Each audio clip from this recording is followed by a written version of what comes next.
Hey everyone, Mango7Roll here. How we doing today? Welcome to another episode of Epic 7, and this is directly following the live stream that we just got. A lot of really cool things coming, so we're gonna jump through it. Two new characters and some other surprise things. So first off, we are getting Chapter 4, Dragon Valley. We can see the piece of gear in the bottom right. Quite literally perfect stats, defense percent, HP percent, speed, and effect resistance. Can't really get better than that on a chess piece, so this is a fantastic piece. Hopefully it rolls well for you. Unfortunately, you cannot reforge it, so that automatically makes it a little worse, but it is fantastic nonetheless. Next up, we're going through these ones pretty quickly because I want to talk about the juicy bits, so don't you worry. Next up, we have Drop Rate Up with Ravi and Sigurd Scythe. Ravi is actually really good right now. She's I think very underrated, simply because people don't want to invest in her since she's kind of been out for so long. She's not really like a superstar, but she's still fantastic. I think she's great. I think she stuns everything. Good for PvE, good for all of the things. That said, I probably still would not pull for her just because of other things that are coming. Speaking of other things that are coming, this is Lilias with the Bastion of Perlucia, and this is definitely a banner I would pull for. Lilias is insane, one of the best supports, both like an offensive and defensive support for every single game mode, every single thing. She's insane for. If you don't have Lilias, I would absolutely pick her up, get her Mulligord and everything as well. Bastion of Perlucia also just got buffed, and it was a pretty good buff too, so both things from this banner are fantastic. This is something definitely worth your bookmarks for sure. And then Mystic Summon Rotation. We've seen this already. Blaze Dingo, Operator Signet, or Sigret, and I believe there is the Dignus Orb, and the 5-star is Haste, I think? Something like that. Either way, this will be out tomorrow in about 12-17 hours. I'll be pulling. Check out my video. Hopefully it's a short video because I get it right away. Then we have them hitting the go back button because they went too far with evasion. MLDB, Tempest Surin, Arbiter Vildred, Riolet, Mursa, even Infinity Evasion. This is going to be one of the ways to help counter that. It's a 5-star Timeless Key or Oath Key or whatever it's called, and it has a 20% chance increased hit chance, 16% increased damage dealt at max, and this is going to be purchasable through Guild War, I believe they said, and you can only have one of them per team, so you can definitely freely max this one out. This is an insane artifact. I would highly recommend everybody picking it up. Great for anybody trying to pick off that one target. Just extra damage is even fantastic. Everything about this is great. One of the best artifacts we've had in a long time, IMO. Next up, we have hero management improvements. Basically, they're going to make it easier for you to go in between equipments without having to go back to town and press 50,000 different buttons.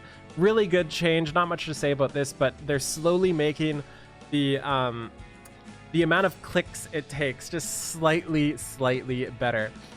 And then we have the Elena skin, and we're actually going to watch the video for this because y'all got mad at me last week when I didn't watch the video, so let's jump into that here. Okay, here we go, the Elena skin. Hopefully this isn't too loud. Stardust, soar into the night sky. I'm Elena, a descendant of the stars. Pretty cool. I really like this skin. This is finally like a Christmassy skin, and not only did they give you the kind of frozen theme, the ice theme, they also wrapped the Stella Harpa up in the corner there in a bunch of present wrapping thingies, whatever those are called, bows, and that's exciting. I love her hair, actually. A lot of people were in between on her hair, but I personally love it. Her outfit is 10 out of 10. I love how she's holding up her dress or whatever it's called, the stuff that falls off the back. I don't know the correct terminology, don't judge me. And her voice, everybody knows and loves, is there as well. So I'll definitely be picking this up. We're assuming this is going to be from the Epic Pass, although we don't know. But let's do the juicy one. Listen to this voice. This voice is something else. You might not have your shirt on after this video's over. Just beware. It's so good. until he says his name, and then its shirt's back on. Welcome, distinguished guest. It is I, the great Mortilex. But you can call me Mort. Not calling you Mort. I will show you grace. There goes his shirt. There's some ice. Rent you dead. So obviously he's gonna be ice. Nope. Earth Knight.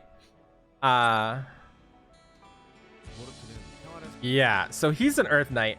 That's kind of expected. We knew he wasn't going to be what we thought he was because that would just make too much sense. So let's go into his stats first. Actually, do I have it on the... Okay, so we also have the Epic Pass Snowflake season. So yeah, Epic Pass for sure. Then we have the Elena drop rate up, Stella Harper. Then we have Mort and his abilities here. Not the best framing, but you can see it. We can see he has a 17% self-crit imprint, what I think is the best imprint outside of speed, and that's not really a thing lately. Absolutely insane to have on a person that needs to crit, obviously. Not to mention he has 27% base crit, so if you're a whale and you triple S Mort here, you can go 16 plus 8% plus 27% is 44%, I believe, which is just insane for like a base crit for a unit. Like, you're starting off with 44% as a whale, which is just insane. 110 speed, 109, which is fantastically fast for a knight. Pretty low attack, pretty great HP, pretty decent defense, and everything else is the same. So then we get into his abilities, and his abilities are something else. Let me tell you, what's the best way to frame this? There we go. Okay, so this is Advent Mortilex. This is descends and attacks all enemies. Inflicts injuries. The caster becomes enraged for 2 turns and recovers health. Damage dealt and amount recovered increases proportionate to the caster's max health. The severity of injuries increases proportional to damage dealt. Injuries decrease max health of the target by up to 15% every time this skill is used. Soul burn, only 10 for a soul burn, which is pretty insane for a skill 3, I think. And it also increases damage dealt in that soul burn, and rage will increase his attack and speed by 10%, already amplifying his 109 base speed. Can't be dispelled, of course. And then we have the -1 turn cooldown to bring it down to a 4 turn cooldown. Pretty nutso skill 3, we think. And of course, it goes with the rest of his skill set. This is his skill 1 here, Extermination. Pierces the enemy with a 50% chance after Malagora to decrease defense for 2 turns. Ignores ER when the caster is enraged, so you don't need effectiveness on him. And proportionate to max HP. So pretty great as well. Not needing ER or effectiveness for a skill 1 is bonkers. Absolutely bonkers. Only 50% though, but 50% with no ER or effectiveness requirement is better than like 100% with effectiveness requirement IMO. And then we have Advent. No, we've already seen that one. Where's the next one? We've already seen this one too. Mango. There we go. Absolute Dignity. Immune to stun and sleep. This is his skill 2 passive. If the caster inflicts a critical hit when using a basic attack, has a 30% chance, up to 40% chance to activate Sacred Blessing. Can be activated once every 2 turns. And this increases the critical hit resistance of all allies for 1 turn and increases the speed of the caster for 2 turns. So can't be stunned, can't be slept, has a self-speed buff, critical hit resistance, damage scaling towards HP, has rage, has ignores effect resistance, does all of the things. So his kit is stacked. It's stacked to the brim. It's got like literally everything, but does it have the multipliers? When I look at this kit, he's probably going to be nuts, but when I look at him, I kind of think of Chu and how much she fell flat for me, specifically just with the amount of damage she did. It didn't matter how good her abilities were, she didn't do enough damage, and I hope he doesn't fall in the same vein, and I don't think he will because of the skill 1 defense break, but just something to think about and to see how much he actually impacts the field. We then have his artifact. There's his art right there. There's chat. Hi, Twitch chat.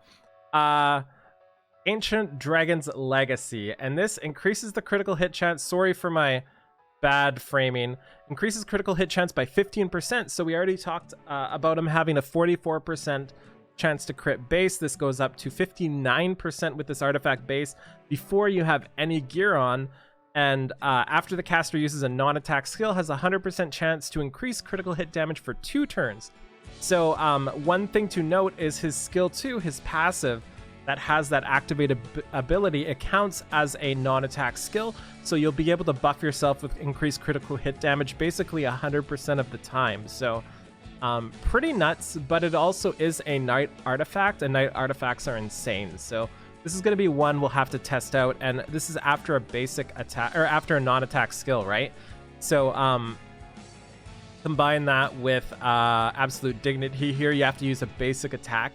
So if you start off with your skill 3, for example, you're not using your basic attack, and you won't get the skill 2 proc from absolute dignity. So do you want to start off with the skill 2 or the skill 1, or do you want to wait for like a dual attack? Does it work on a dual attack? It must. You want to wait on a counter? I'm not sure. We'll see how it works, but that's one of the things I'm looking at with this kit that I'm not sure about in my head.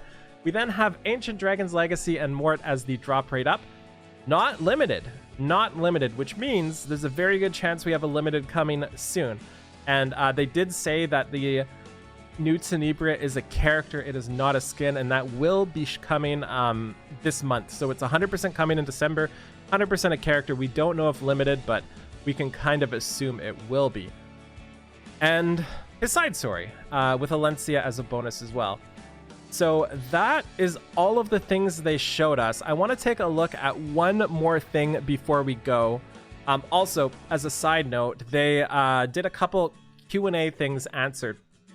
One of them was you're going to be able to use Sky Stones to open previous side stories and get their rewards, except Guilty Gear collab is not applicable. So you can open up old events, get the artifacts, except for the ones that matter.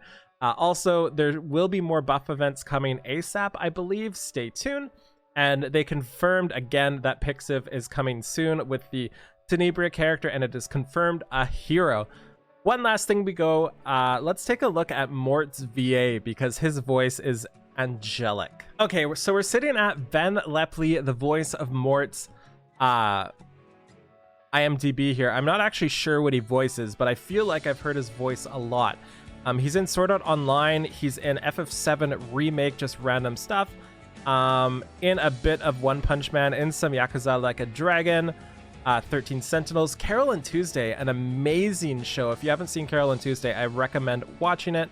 He's Dedue in Three Houses. That's actually really funny. He's a lot of things, as we can see here. Death Pierce and Grey Road in Seven Deadly Sins. He's got to be some like really prominent person that I'm trying to remember, because I know the voice so very much. So that's what we're trying to figure out here. Maybe not. I don't really see it, but either way, fantastic voice in Dedue, especially. Absolutely hilarious. Such a wonderful job in that first little showcase. Anyways, thank you so much for watching. Make sure you go down there, hit that like button, hit that comment button. It helps so much. And I will talk to y'all later. Have a wonderful day. Bye, everybody.